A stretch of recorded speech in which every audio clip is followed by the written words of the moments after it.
सकें। अब हम स्टार्ट करते हैं। सबसे पहले हम इस चैप्टर की ग्लोसरी करेंगे। ग्लोसरी का मतलब डिफिकल्ट वर्ड्स ही होता है। देखिए बुक के अंदर बहुत कम डिफिकल्ट वर्ड दिए हुए हैं। पिछले वीडियो में हमने आपको हर लाइन में से डिफिकल्ट वर्ड्स बताए थे और आपको समझाए थे। अब हम स्टार्ट करते हैं। वांडर, वांडर का मतलब होता है इधर इधर बिना किसी कारण के घूमना। To walk slowly often without any purpose, बिना किसी काम के इधर उधर धीरे धीरे घूमना। इम्पैक्ट, इम्पैक्ट का मतलब होता है असर।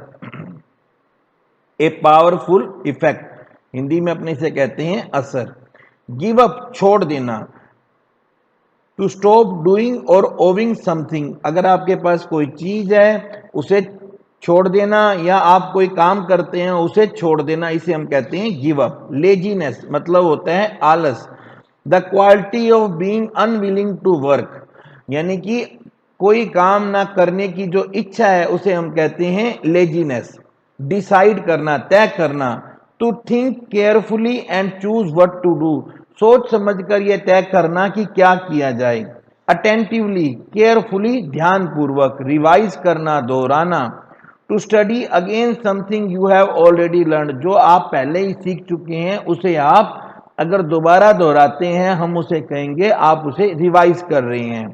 Punctuality, the habit of not getting late, अगर आप कहीं पर सही टाइम पर पहुंचते हैं, लेट नहीं पहुंचते हैं, या किसी काम, जो काम आपको कहा जाता है आपको करना होता है, अगर आप उस काम को सही तरीके से करते हैं तो हम कहते हैं कि आप पंक्चुअल हो। अब हमारी है first activity. Write T for true statement and F for false statement. अगर ये लाइन सही है तो आप टी लिखिए यानी कि ट्रू लिखिए, टिक लगाइए, और फॉल्स है तो आप एफ लिखिए या क्रॉस लगाइए। फर्स्ट है we should give up laziness, हमें आलस छोड़ देना चाहिए। तो बिल्कुल सही बात है, आलस बहुत बुरी बात है, हमें आलस छोड़ देना चाहिए। सेकंड है the peacock is free to play with the boy, मोर जो है वो लड़के के साथ खेलने के लिए फ्री होता है। बिल्कुल गलत है, आपने चैप्टर पढ़ा है, आपको अच्छी तरह से पता है कि मोर तो डांस कर रहा था, इसलिए वो बच्चे के साथ खेलने से मना कर देता है, तो ये आएगा फॉल्स। नेक्स्ट है Rohit plays with his friends in the morning, सुबह रोहित अपने दोस्तों के साथ खेलता है, तो आपको पता है ये भी गलत है। चैप्टर को आपने ध्यान से पढ़ा होगा तो उसमें यह था कि रोहित अपने दोस्तों के साथ शाम को खेलता है, not in the morning but in the evening, शाम को खेलता है, तो ये सेंटेंस भी आएगा फॉल्स। नेक्स्ट है there are many children in the garden, garden में, बागीचे में बहुत सारे बच्चे हैं, ये भी फॉल्स है क्योंकि एक्चुअली गार्डन में कोई बच्चा ही नहीं होता है, सभी बच्चे स्कूल गए होते हैं। अब हमें करेक्ट अल्टरनेटिव चूज करना है। ए पंक्चुअल बॉय, एक पंक्चुअल मतलब जो समय का पाबंद होता है, ऐसा बच्चा जो होता है do not miss his school, वो अपने स्कूल को कभी मिस नहीं करता है। रोहित बाद में पंक्चुअल बॉय हो जाता है। Who is not willing to work, कौन काम नहीं करना चाहता है। पीकॉक होता है वो नाच रहा होता है, डॉग अपने मालिक के घर की रखवाली कर रहा होता है, पैरेट अपना काम कर रहा होता है, सिर्फ रोहित ही ऐसा होता है जिसे स्कूल जाना होता है पर वो स्कूल नहीं जा रहा होता है। तो प्यारे बच्चों आप तो पंक्चुअल बॉय हो ना, आप तो अपना डेली स्कूल जाते हो, अपना होमवर्क डेली करते हो ना, अच्छे बच्चे हो आप तो, मुझे पता है आप अच्छे बच्चे हो।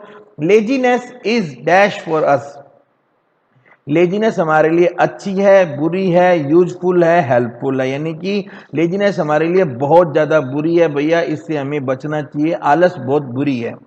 नेक्स्ट है आंसर दी फॉलोइंग क्वेश्चंस, इन प्रश्नों के जवाब दीजिए। फर्स्ट क्वेश्चन है why did Rohit find no friends in the garden to play with, Rohit को बागीचे में कोई दोस्त क्यों नहीं मिला खेलने के लिए, तो इसका आंसर आएगा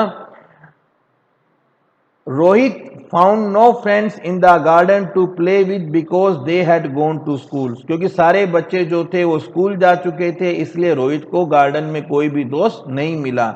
नेक्स्ट है why did the birds and animals in the garden not play with Rohit, जो बागीचे में पक्षी थे और जानवर थे वो रोहित के साथ क्यों नहीं खेल रहे थे, क्योंकि the birds and animals in the garden did not play with Rohit because they were busy in their works, क्योंकि वो अपने काम में बिजी थे, वो अपने काम में बहुत ज्यादा बिजी थे, इसलिए वो रोहित के साथ नहीं खेल रहे थे।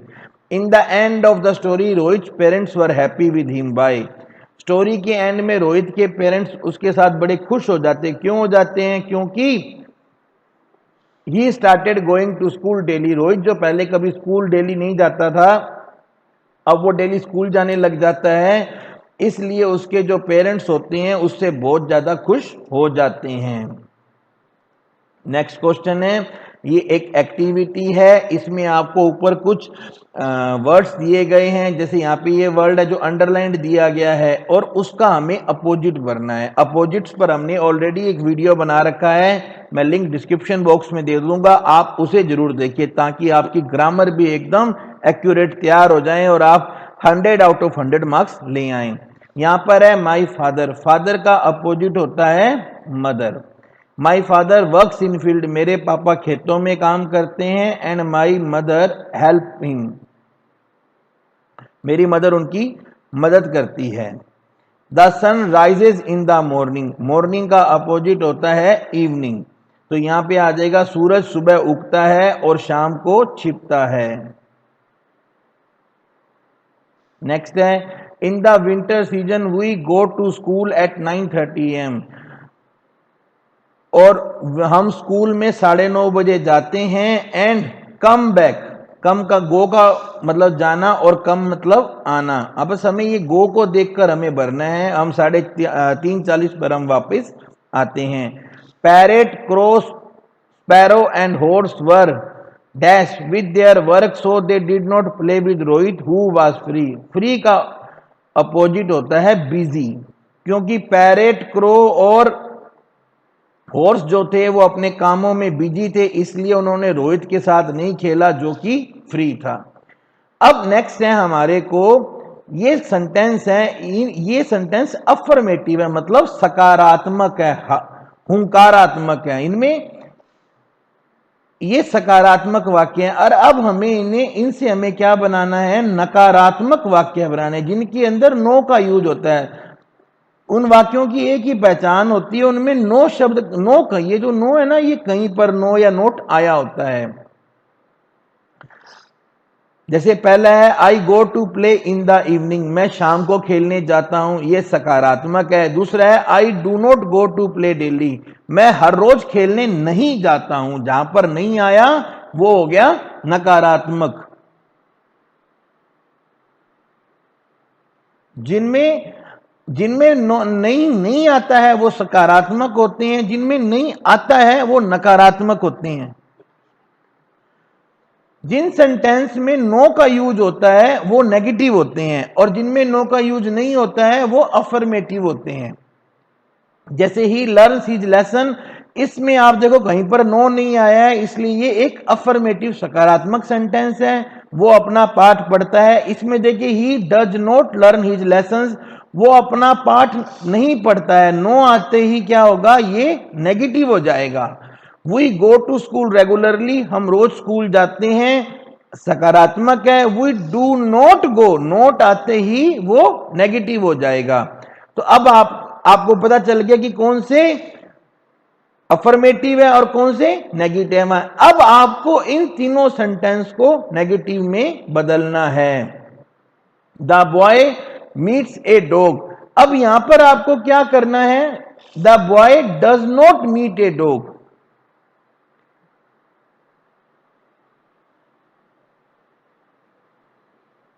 दूसरा है we play in the evening every day. Second है we do not play in the evening every day. Mohan does his homework daily, Mohan does not do his homework daily. इसके बाद में एक्टिविटी 4 में ये है कि आपको टीचर जो है वो क्लास को 2 ग्रुप्स में डिवाइड करेगा। एक ग्रुप रोहित के बारे में बोलेगा और दूसरा ग्रुप उसको आई में कन्वर्ट करेगा। ये एक्टिविटी आपको आपके टीचर कराएंगे।